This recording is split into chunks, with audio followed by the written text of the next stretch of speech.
Hello दोस्तों, Manju Hindi story में आपका स्वागत है। आज की कहानी है परमात्मा की लाठी में आवाज़ नहीं होती है। मुझे आज भी तांत्रिक बाबा के शब्द याद हैं, तुम्हारी मृत्यु के साथ ही तुम्हारे इस माया जाल का अंत होगा।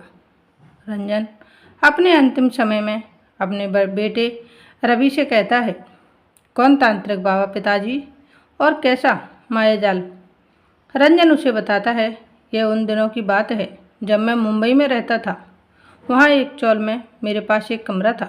उसी घर में मेरी शादी सुषमा से हुई थी। वहीं बराबर के कम घर में विकास अपनी पत्नी गीता के साथ रहता था। उनकी भी कुछ दिन पहले ही शादी हुई थी। बराबर में ही रहने की वजह से हम दोनों का अक्सर मिलना होता था। हमारे परिवार में भी अच्छा खासा मेलजोल बढ़ने लगा था। हम लोग करीब एक जैसे थे, शादीशुदा जिंदगी हो या परिवार या पैसा। विकास और उसकी पत्नी लेकिन हमसे सोच में बिल्कुल अलग थे। वह सच्ची मेहनत और ईमानदारी में विश्वास रखते थे और मन के बहुत साफ थे। तेरी और मम्मी और मैं किसी तरह बस पैसे मिलने में विश्वास रखते थे। इसी वजह से जब विकास की तरक्की होने लगी तो मुझे जलन महसूस होती थी। उधर गीता भाभी भी एक समझदार और जिम्मेदार माँ थी। तेरी माँ सुषमा से एकदम अलग। दोनों की समझदारी और मेहनत का नतीजा था कि विकास ने वहीं पास में एक अच्छी बिल्डिंग में थोड़ा बड़ा घर ले लिया था। घर में खुशहाल माहौल और बच्चे भी काबिल निकल रहे थे। ईमानदारी और समझदारी से मेहनत करने के बजाय तेरी माँ और मैं तांत्रिकों की खोज करने लगे। हमें एक तांत्रिक भी मिला। अपनी जलन के चलते विकास के ऊपर मैंने कालू जादू करवाना शुरू कर दिया। मिलने के बहाने जो भी वह बाबा हमें देता हम विकास के घर में डाल आते या उसको खाने के बहाने देते। अपने लिए भी उस तांत्रिक से पैसे, तुम दोनों की पढ़ाई और नौकरी के लिए उपाय कराते। वक्त के साथ तांत्रिक के उपाय काम करने लगे। विकास के घर में सेहत और पैसे की परेशानी अक्सर होने लगी। उसके बच्चे जो शुरू से पढ़ाई में अव्वल आते वह अब मुश्किल से पास होते। इधर हमारे यहाँ सब काम आसानी से बनने लगे। तुम दोनों बच्चे अच्छे से नंबर लाने लगे और हमारे पास पैसा आने लगा। हम दोनों ने तांत्रिक की मदद से उन दोनों मियाँ बीवी की किस्मत छीन ली थी। फिर तो हमें जैसे इस काम में आनंद आने लगा। सब कुछ सही होते हुए भी मैं और सुषमा अब इसी चक्कर में लगे रहते। जहाँ जो भी कोई ओझा या बाबा पता चलता हम वहीं चले जाते। अपने भले के लिए पूछने के बजाय विकास की तरक्की, उसकी खुशहाली और उसके बच्चों की तरक्की अपने घर में लाने की कोशिश करते। हमारी सारी कोशिशों के बावजूद विकास की मेहनत और ईश्वर में श्रद्धा उसका साथ देती। वह गिरकर फिर संभल जाता। उसके बच्चे पहले के मुकाबले कम नंबर लाकर भी स्कूल में अपनी अच्छाई, आदर और काबिलियत से नाम कमा रहे थे। बार बार नाकामयाब होते होते भी विकास और गीता फिर खड़े होते, अपना घर और बच्चों संभाल लेते। आखिरकार जब उसके बड़े बेटे की बड़ी कंपनी में बहुत अच्छी नौकरी लग गई और उसने अपना घर और भी अच्छा बना लिया तो मेरे और तेरे माँ के तन बदन में आग लगी। काला जादू करने का नशा किसी जहरीले नशे से कम नहीं है। मैं और सुषमा अब पूरे तरीके से उसके माया जाल में आ चुके थे। विकास को बर्बाद करने की जिद में कभी न ख़त्म होने वाले माया जाल में हम फंसते जा रहे थे। तेरी माँ की सहेली थी जो ऐसे ही कामों में लगी रहती थी।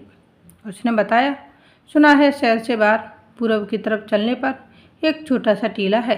वहाँ पर एक तांत्रिक रहता है। वह बहुत बड़ा तांत्रिक है।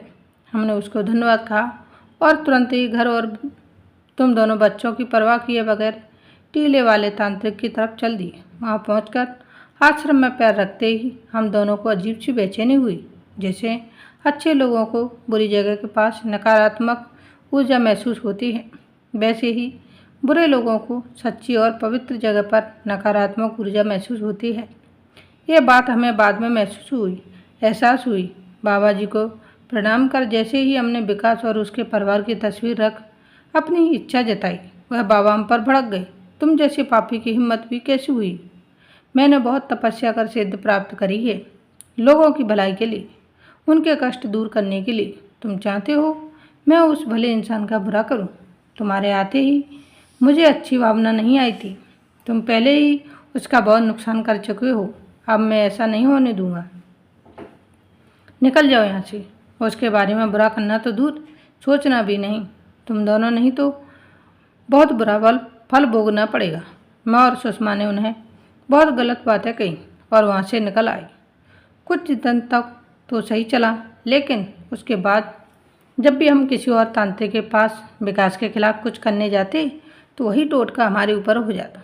शुरू में तो लगा कि हो सकता है हमारा वहम है, पर जब हर बार हम चारों तरफ से बिल्कुल वही होता जो हम उन चारों के लिए सोचते या कुछ करते, तो मुझे कुछ शक हुआ। आखिरी बार हम टीले बाबा के पास गए, इसीलिए सुषमा और मैं वापस उनके पास गए। वह हमें देखकर मुस्कुराए। क्यों, पता चला कहावत का असली मतलब, जैसी करनी वैसी भरनी। मैं चौंक गया कि उन्हें सब कुछ कैसे पता चला। मेरे पूछने पर उन्होंने बताया, तेरे जाने के बाद मैंने तेरी परछाई को अपने काबू में कर लिया था। तुम जब भी कुछ करते मुझे सब पता चल जाता था और मैं तुम्हारी परछाई पर तुम्हारा ही टोटका कर देता। तुमने इतने दिनों में शायद अपनी परछाई के गायब होने का ध्यान नहीं दिया। मैंने उनके पैर पकड़कर बहुत माफ़ी मांगी। उनके सामने उनके बताए हुए तरीके से संकल्प भी लिया कि हम लोग फिर कभी विकास और उसके परिवार के बारे में सोचेंगे भी नहीं। उनसे हमेशा के लिए दूर चले जाएंगे, बहुत दूर चले जाएंगे। वहाँ से निकलते वक्त बाबा ने मुझे आखिरी बार चेतावनी दी, ये मत समझना कि तुम लोग मुक्त हो। इस बार मैंने तुम दोनों के दाएं अंगूठे की परछाई रख ली है, ताकि कभी मन में तुम्हारे पाप आए तो मुझे पता चल जाएगा और तब तुम्हें बहुत बुरा परिणाम भुगतना पड़ेगा। अगर मुझे कुछ हो जाता है तो मेरा एक शिष्य है जो मेरी तरह ज्ञानी है, वह तुम्हें फल देगा। इसलिए कभी किसी के लिए बुरा मत सोचना। तुमने विकास को जिस माया जाल में फंसाना चाहा, अब अपनी मृत्यु तक तुम दोनों उन्हीं कर्मों के माया जाल से बाहर नहीं निकल पाओगे। आखिर में रंजन अपने बेटे रवि से कहता है, तुम्हारी मम्मी सुषमा कितने कष्ट भोग कर मरी थी और मैं भी इतने सालों से कितना कष्ट भोग रहा हूँ। हमारी नादानी की वजह से तुम दोनों बच्चों ने जो कुछ सहा उसके लिए माफ़ कर देना। बेटा, एक बात ध्यान रखना, कर्मों के मायाजाल से कोई नहीं बचता। इसलिए कभी किसी का भला ना कर पाओ, पर बुरा कभी नहीं सोचना भी मत, क्योंकि भगवान की लाठी में आवाज़ नहीं होती। आज की कहानी यहीं समाप्त होती है। मिलते हैं नई स्टोरी वीडियो के साथ। Thanks for watching. Please like share and subscribe. धन्यवाद दोस्तों।